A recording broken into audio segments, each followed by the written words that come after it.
أعوذ بالله من الشيطان الرجيم والذين إذا ذكروا بآيات ربهم لم يخروا عليها صما وعميانا۔ ہر قسم کی حمد و ثنا اللہ رب العالمین کے لیے ہے، اور درود و سلام ہو امام الاولین والآخرین خاتم النبیین جناب محمد رسول اللہ صلی اللہ علیہ وسلم کی ذات اقدس پر۔ گزشتہ ہم قرآن کریم کی سورہ فرقان کی روشنی میں عباد الرحمن کا ذکر کر رہے ہیں، اور ہر روز ایک آدھ کوئی خوبی عباد الرحمن سے متعلق ذکر کر رہے ہیں، تاکہ ان خوبیوں کو اپنا کر میں اور آپ بھی عباد الرحمن کی صف میں شامل ہو جائیں، اور اللہ کی طرف سے ملنے والی سعادت، اللہ کی طرف سے ملنے والی رحمت کے مستحق بن جائیں۔ ان خوبیوں میں ایک عظیم خوبی یہ ہے کہ والذین اذا ذکروا بآیات ربہم، کہ جب ان عباد الرحمن کے سامنے اللہ کا ذکر کیا جاتا ہے لم یخروا علیہا صما وعمیانا، تو وہ اندھے بہرے ہو کر نہیں گر جاتے، بلکہ وہ اللہ کا ذکر خاص طور سے سنتے ہیں۔ اور اللہ کا ذکر سننے کا ایک ادب یہ ہے کہ وَإِذَا قُرِئَ الْقُرْآنُ فَاسْتَمِعُوا لَهُ، وہ کان لگا کر سنتے ہیں۔ یہ قرآن اللہ کا ذکر ہے، اور اللہ کا ذکر کان لگا کر سننا، یہ اللہ کا ذکر سننے کا ادب ہے۔ استماع کا معنی یہی ہوتا ہے، کوئی کان لگا کر بہت ہی غور سے وہ بات سنے۔ اللہ کا کلام اس لائق ہے کہ اسے غور سے سنا جائے۔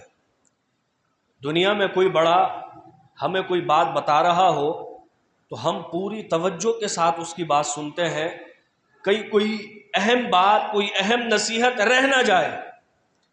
اللہ تعالیٰ کی نصیحت اور اللہ تعالیٰ کی بات سب سے زیادہ اہم ہے۔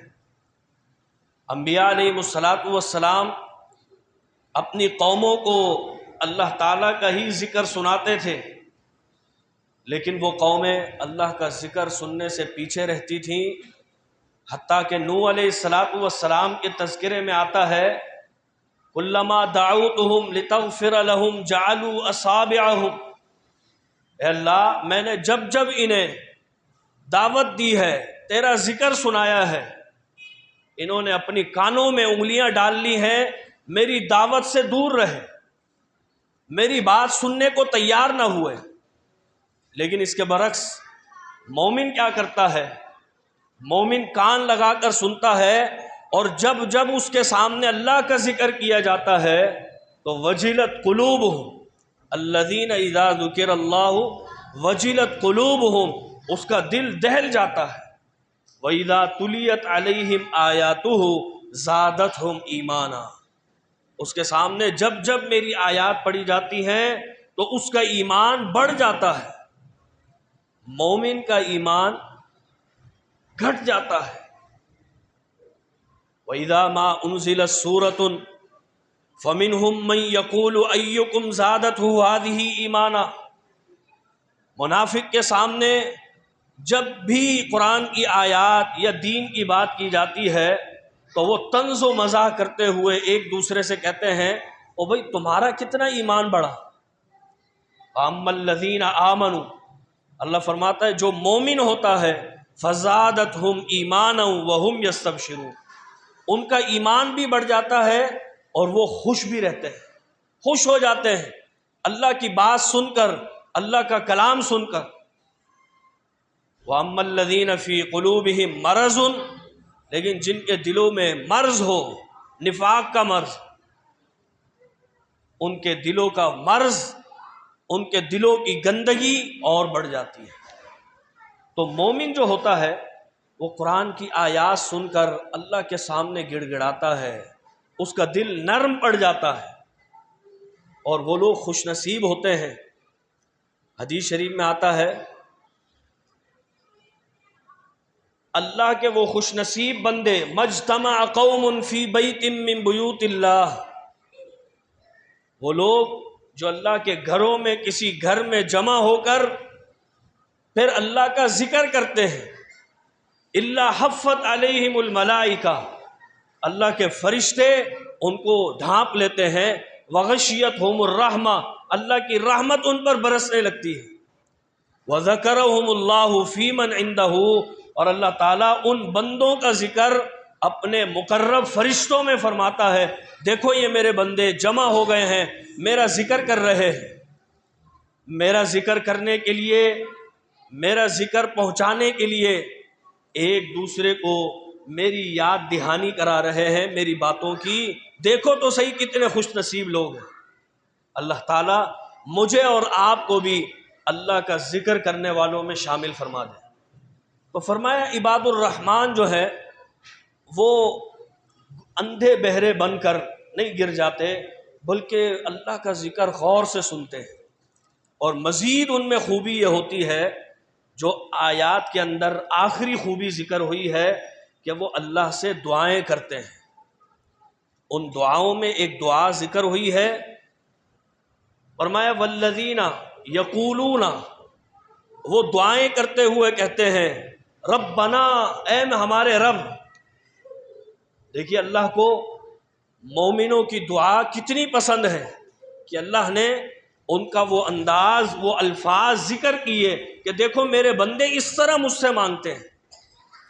جو لوگ اللہ سے مانگتے ہیں اللہ تعالیٰ کو ان کا مانگنا پسند آتا ہے، اللہ ان سے راضی ہوتا ہے۔ وَمَن لَّمْ يَسْأَلِ اللَّهَ يَغْضَبْ عَلَيْهِ، لیکن جو اللہ سے نہیں مانگتا تو اللہ کو اس پر غصہ آتا ہے، اللہ ان سے ناراض ہوتا ہے۔ دنیا کے لوگ تو اس سے ایک دفعہ مانگ لے کسی شخص سے، دے دے گا، دوسری دفعہ دے دے گا، 10 دفعہ دے دے گا، 11ویں دفعہ وہ سوچے گا، تھوڑا سا اس کے ماتھے پر بل آئے گا، پھر مانگیں گے، تھوڑا سا ڈانٹے گا، آخر میں جھڑک دے گا، یار بار بار مانگتے ہو۔ اللہ تعالیٰ بار بار مانگنے والوں کو پسند کرتا ہے کہ یہ میرے بندے مجھ سے بار بار مانگیں۔ عباد الرحمن کی یہی خوبی ہے کہ وہ اللہ تعالیٰ سے مانگتے ہیں، اور ان کی ایک عظیم دعا کیا اللہ نے بتائی، والذین یقولون ربنا ھب لنا من ازواجنا وذریاتنا، اللہ تعالیٰ ہمیں ہماری بیویاں اور ہماری ایسی اولادیں عطا فرما، قرۃ اعین، جو ہماری آنکھوں کی ٹھنڈک بن جائے۔ آج میں اور آپ معاشرے میں دیکھ رہے ہیں کہ طلاق کی شرح بڑھتی جا رہی ہے، گھریلو ناچاکیاں بڑھتی جا رہی ہیں، بچے نافرمان ہوتے جا رہے ہیں، اپنے والدین پر حکم چلا رہے ہیں، انہیں دبا رہے ہیں۔ لیکن اللہ تعالیٰ نے عباد الرحمن کو اس برائی سے، اس ٹینشن سے بچانے کے لیے ایک دعا سکھا دی۔ فرمایا عباد الرحمن کہتے ہیں ربنا ھب لنا من ازواجنا وذریاتنا، لفظ ازواج اس کی واحد ہے زوج۔ زوج ایسا خوبصورت لفظ ہے کہ اگر یہ دعا مرد پڑھے، شوہر پڑھے، تو اللہ بیوی کو اس کی آنکھوں کی ٹھنڈک بنا دے، اور اگر بیوی پڑھے تو اللہ شوہر کو اس کی آنکھوں کی ٹھنڈک بنا دے۔ فرمایا عباد الرحمن کہتے ہیں اللہ تعالیٰ ہماری بیویوں کو، ہماری اولادوں کو ہماری آنکھوں کی ٹھنڈک بنا دے، وَجَعَلْنَا لِلْمُتَّقِينَ إِمَامًا، اور ہمیں متقین کا پیشوا بنا دے، کہ ہم نیک لوگوں کے رہنما بنیں، نیک لوگوں کے، اچھے لوگوں کا ہمارا ساتھ ہو، ہم ان کی رہنمائی کریں تاکہ وہ مزید نیکیاں کرتے چلے جائیں۔ اللہ تعالی ہم سے بھی ایسا کام لے کہ ہم بھی متقین کے پیشوا بنیں، اچھے لوگوں کے پیشوا بنیں۔ اللہ نے قرآن کریم میں اماموں کا، پیشواؤں کا تذکرہ کیا ہے، وَجَعَلْنَا مِنْهُمْ أَئِمَّةً يَهْدُونَ بِأَمْرِنَا وَأَوْحَيْنَا إِلَيْهِمْ فِعْلَ الْخَيْرَاتِ وَإِقَامَ الصَّلَاةِ وَإِيتَاءَ الزَّكَاةِ وَكَانُوا لَنَا عَابِدِينَ۔ اچھے امام، اچھے پیشوا وہ ہوتے ہیں جو ہماری وحی کی روشنی میں جو ہم نے انہیں نماز کا حکم دیا ہے، خیرات کا حکم دیا ہے، اپنی عبادت کا حکم دیا ہے، وہ لوگوں تک پہنچاتے ہیں۔ اور برے پیشوا جو ہوتے ہیں وہ برے لوگوں کے امام ہوتے ہیں۔ تو کتنی اچھی دعا سکھائی ہے کہ انسان کا معاشرہ بھی بچ جائے اور انسان کا گھر بھی بچ جائے۔ تو اللہ تعالیٰ سے نیک لوگ، عباد الرحمن، وہ دعائیں کرتے ہیں۔ قرآن کریم میں اللہ تعالیٰ نے جہاں رمضان کا ذکر کیا ہے، قرآن کے نزول کا ذکر کیا ہے، وہیں اس کے آخر میں دعا کے بارے میں فرمایا ہے، وَإِذَا سَأَلَكَ عِبَادِي، یہ میرے بندے میرے بارے میں سوال کریں آپ سے۔ ایک ایک لفظ اس آیت کا خوبصورت ہے۔ لفظ اذا کا معنی ہوتا ہے جب۔ اگر آپ غور کریں تو جب اور اگر میں فرق ہوتا ہے۔ اگر میں جب کہتا ہوں کہ جب کسی کام میں شک ہو، اور جب، یہ لفظ جب اس وقت کہا جاتا ہے جب امید ہو۔ مثال کے طور پر کوئی بھائی، کوئی دوست باہر رہتا ہو اور گھر والے پکنک کا پروگرام بنا رہے ہوں، تو وہ کیا کہتے ہیں، جب وہ آئے گا تو ہم پکنک کا پروگرام بنائیں گے۔ یہ نہیں کہتے اگر آئے گا تو پکنک کا پروگرام بنا لیں گے۔ کیوں؟ اگر کے اندر شک ہے، پتہ نہیں آئے گا نہیں آئے گا۔ اللہ تعالیٰ کو اپنے بندوں سے امید ہے کہ جب میرا بندہ سألکا، آپ سے ایک دفعہ سوال کر لے، ایک دفعہ خالی، بار بار آنے کی ضرورت نہیں۔ حبیب علیہ السلام سے فرمایا بس ایک دفعہ ہی پوچھ لے، انی، میرے بارے میں، فإنی قریب، تو یقیناً میں قریب ہوں۔ یہ نہیں فرمایا، قرآن کے اسلوب اور دستور کے انداز کے تھوڑا سا برخلاف ہے، کیونکہ قرآن کریم میں بہت سی آیات ایسی آئی ہیں جس میں لوگوں نے آپ سے سوال کیا، اللہ نے اس سوال کو کوٹ کیا، پھر فرمایا قل، آپ انہیں اس کا جواب دے دیں۔ مثلا اللہ کے رسول علیہ السلام سے پوچھا گیا، یسألونک ماذا ینفقون، آپ سے یہ سوال کرتے ہیں کیا خرچ کریں، کس پر خرچ کریں۔ قل العفو، پہلا جواب یہ دیا، انہوں نے سوال کیا کیا خرچ کریں تو انہیں بتا دیں جو اضافی ہے، تمہاری ضرورت سے اضافی وہ خرچ کرو۔ ایک دوسرے مقام پر اللہ تعالیٰ فرماتا ہے، یسألونک ماذا ینفقون قل ما انفقتم من خیر فللوالدین والاقربین، تم جو خرچ کرو اس میں پہلے والدین پر خرچ کرو، پھر عزیز رشتہ داروں پر خرچ کرو۔ یعنی پہلے سوال ذکر کیا، پھر کہا آپ بتا دیں۔ لیکن جب دعا کی باری آئی تو اللہ تعالیٰ نے فرمایا وَإِذَا سَأَلَكَ عِبَادِي عَنِّي، جب میرے بندے میرے بارے میں سوال کریں تو یہ نہیں کہا قل، آپ بتا دیں، فرمایا نہیں میں خود بتاؤں گا، انی قریب، یقیناً میں تو قریب ہوں۔ اور لفظ فا کا ذکر کیا ہے، فَإِنِّي، فا کا معنی ہوتا ہے فوراً، فوراً میں خود بتا رہا ہوں، انی قریب، میں قریب ہوں، اجیب، میں جواب دیتا ہوں، دعوت الداعی، ایک پکارنے والے کی ایک دفعہ کی پکار کو بھی۔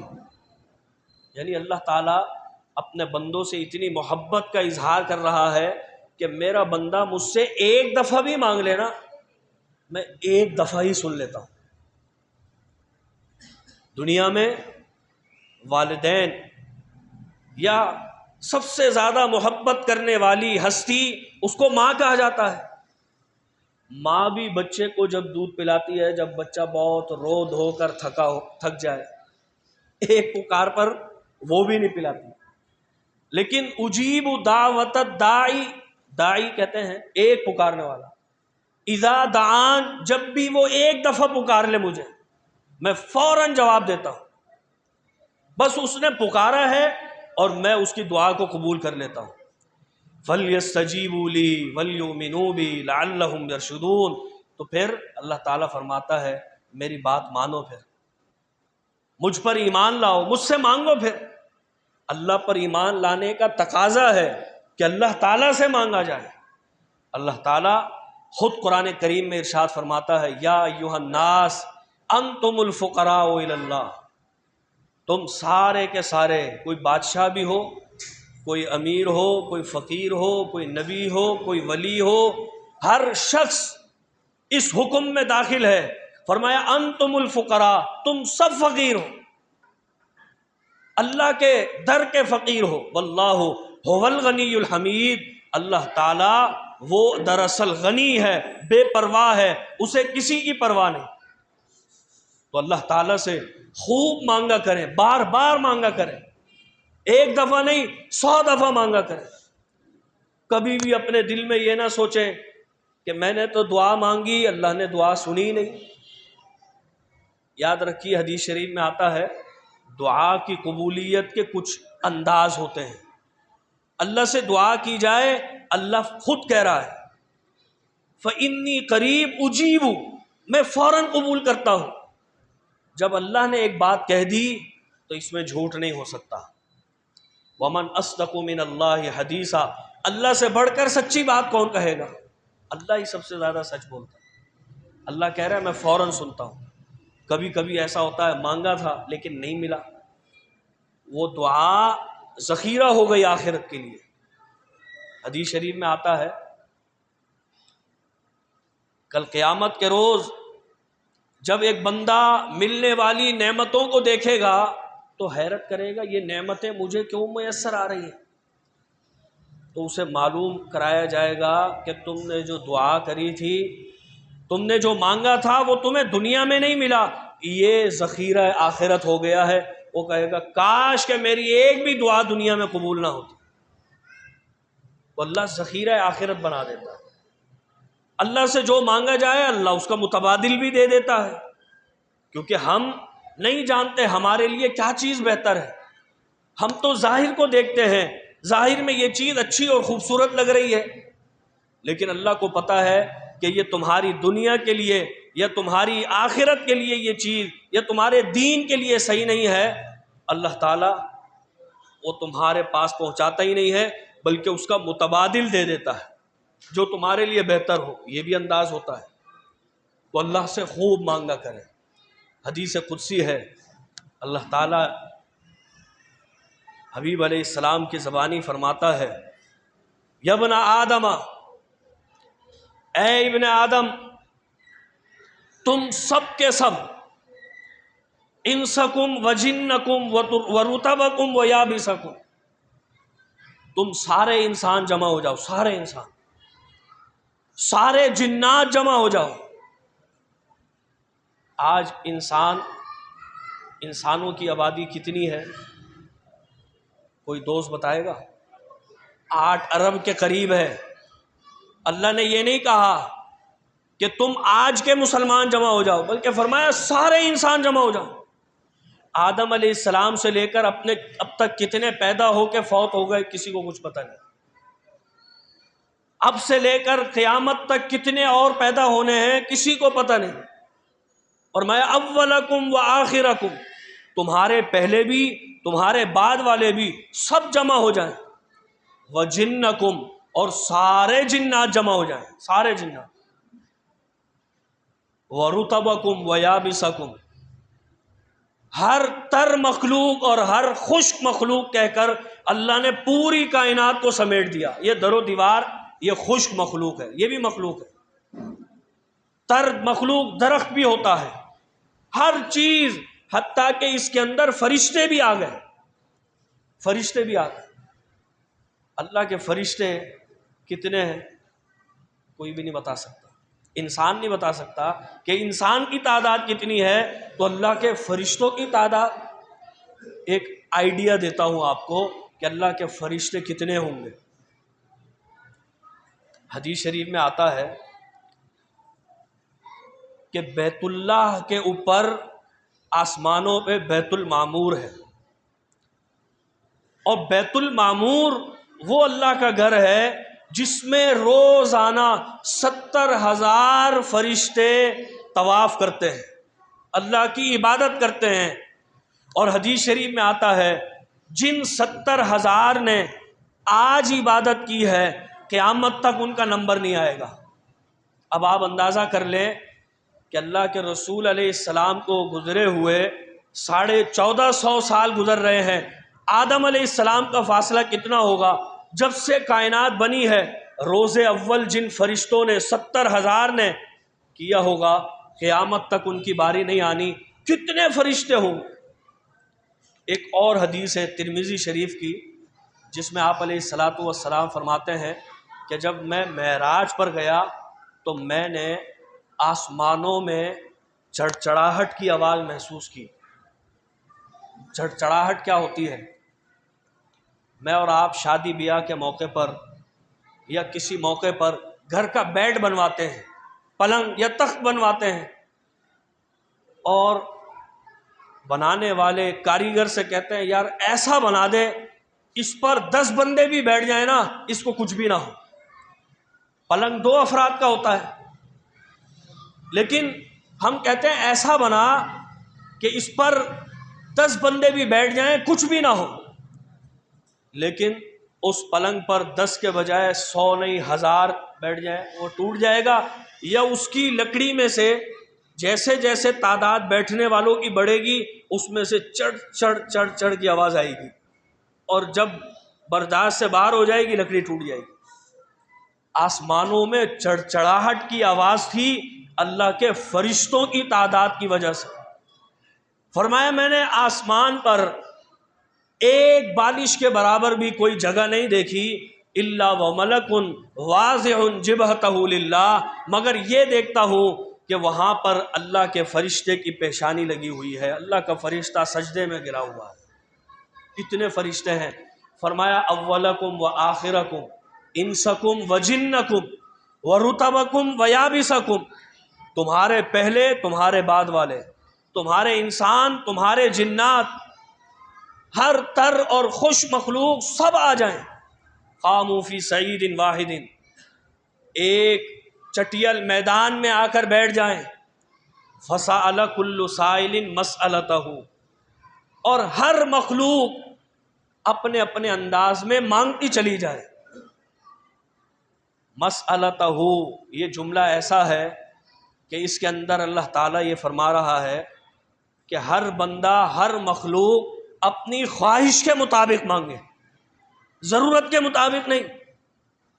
ضرورت تو انسان کی یہ ہوتی ہے کہ بھوک لگی ہے، ایک گلاس پانی مل جائے، ایک روٹی تھوڑا سا سالن مل جائے، ضرورت پوری ہو گئی، پیٹ بھر گیا، پیٹ میں کچھ چلا گیا، یہ ضرورت ہے۔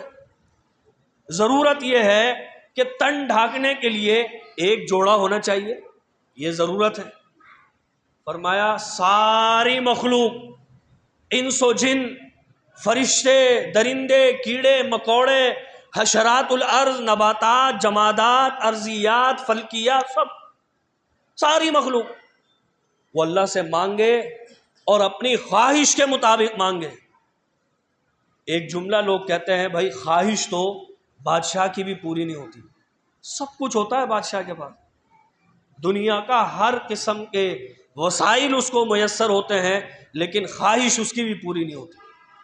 فرمایا ہر مخلوق اپنی خواہش کے مطابق مانگتے رہے اور میں اسے دیتا رہوں، میرے خزانے میں اتنی بھی کمی واقع نہیں ہوتی الا کما ادخل البحر المخیۃ الا ادخل البحر او کما قال، کہ ایک سوئی سمندر میں داخل کر کے پھر نکال لی جائے، اس سمندر میں کمی واقع ہو جائے گی، میرے خزانے میں اتنی بھی کمی واقع نہیں ہوگی۔ سمندر آپ جانتے ہیں، 7 سمندر کہتے ہیں لوگ، 7 سمندر ہیں، ہر جزیرے اور ہر علاقے سے ٹچ کرنے والا سمندر اس کا الگ نام ہے۔ وہ سارے سمندر میں آپ ایک سوئی ڈالیں، کیا آتا ہے اس کے اندر؟ نمی ہلکی سی لگی ہوئی ہوتی ہے یا ایک قطرہ آ جائے گا۔ فرمایا اس کو ڈالنے سے سمندر میں کمی واقع ہو جاتی ہے، لیکن میں اگر سب کو ان کی خواہشات کے مطابق دیتا رہوں، میرے خزانے میں اتنی سی بھی کمی واقع نہیں ہوتی۔ تو اللہ تعالیٰ کے خزانے بہت وسیع ہے، اللہ تعالیٰ سے مانگنا چاہیے، لیکن مسئلہ یہ ہے کہ ہمیں تو مانگنے کا ڈھنگ بھی نہیں آتا، ہمیں وہ انداز بھی نہیں آتا۔ چند ایک دعائیں تو یاد ہوں گی کسی کو کہ بھئی یہ دعا ہے ربنا آتنا فی الدنیا، یہ کچھ لوگوں کو یاد ہوتی ہے، لیکن نبی علیہ الصلاۃ والسلام نے کس طریقے سے دعا مانگی ہے، کس انداز میں کن الفاظ سے دعا مانگی ہے، وہ الفاظ ہم میں سے ہر شخص نہیں جانتا۔ اس چیز کو مد نظر رکھتے ہوئے اللہ نے مجھے توفیق دی کہ میں نے سعودی عرب سے ایک دعاؤں کا کتاب چھپتا ہے، اس کتابچے کا ترجمہ کیا ہے، اور اس کے اندر بہت مفید دعائیں ہیں، ایسی ایسی دعائیں ہیں کہ آپ حیران ہوں گے کہ اللہ کو میری یہ پریشانی بھی پتہ تھی، اس نے پہلے سے دعا بتا دی اس کی۔ مثال کے طور پر میں ابھی یہ بتا رہا تھا کہ گھریلو ناچاکیاں، طلاق اور خلا کی مسئلے بڑھ رہے ہیں۔ اللہ تعالیٰ کو پہلے سے پتہ ہے کہ یہ گھریلو ناچاکیاں کیوں ہوتی ہیں، اللہ نے اس کی دعا بتا دی۔ والدین کے نافرمان اولاد ہوگی، اللہ نے والدین کو دعا بتا دی، یہ دعا پڑھو، ان کی اچھی تربیت کرو، اللہ نیک بنا دے گا۔ کبھی ایسا ہوتا ہے کہ انسان کے ساتھ کسی دن برا ہوتا رہتا ہے، اتنا برا، بندہ کہتا ہے یار آج جو ہے نا بہت نقصان ہو گیا، اللہ نے ہر دن کے لیے دعا بتا دی۔ ایک مثال کے طور پر اس دعا کی کتاب میں سے ایک مثال ذکر کر دیتا ہوں۔ مثلا اس میں ایک دعا ہے، اللہم انی اعوذ بک من یوم السوء، اے اللہ تعالیٰ مجھے برے دن سے بچا لے۔ برا دن کیا ہوتا ہے؟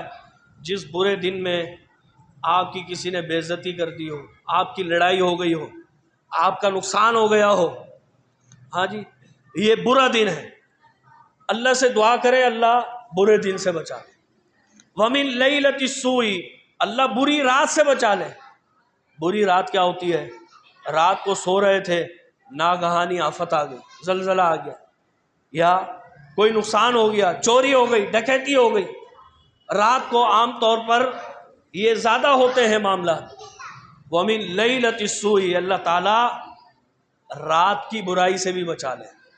وَمِن سَاعَةِ السُّوءِ، اللہ چھوٹی سی گھڑی،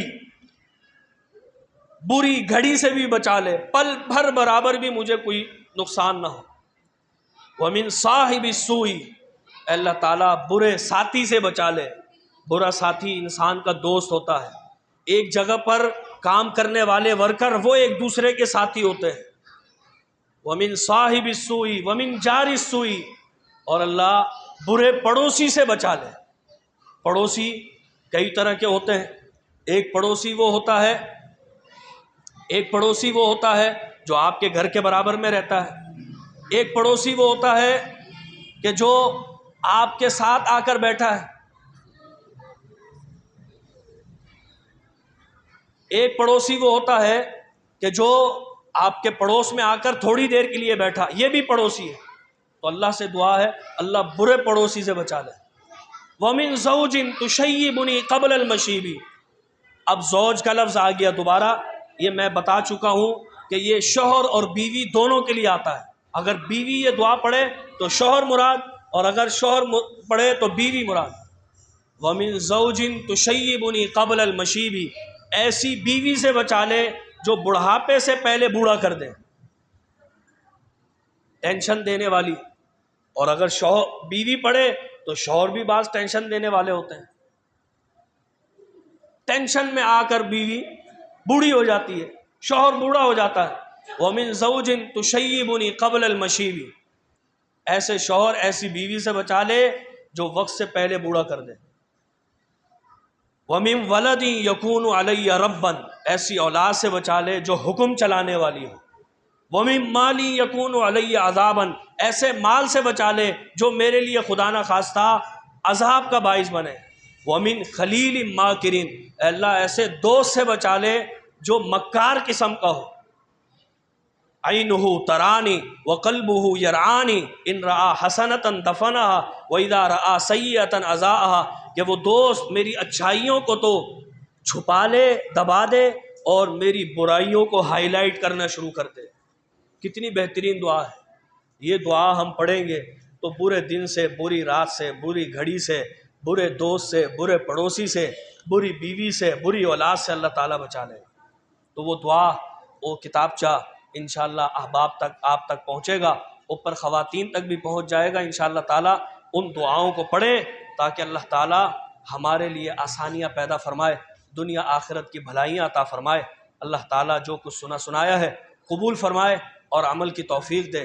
وآخر دعوانا ان الحمدللہ رب العالمین۔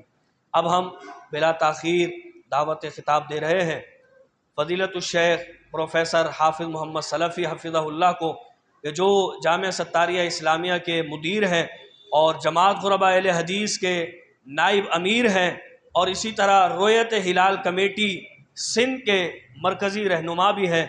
ان سے میری التماس ہے کہ وہ تشریف لائیں اور اپنے مواہب حسنہ سے مستفید فرمائیں۔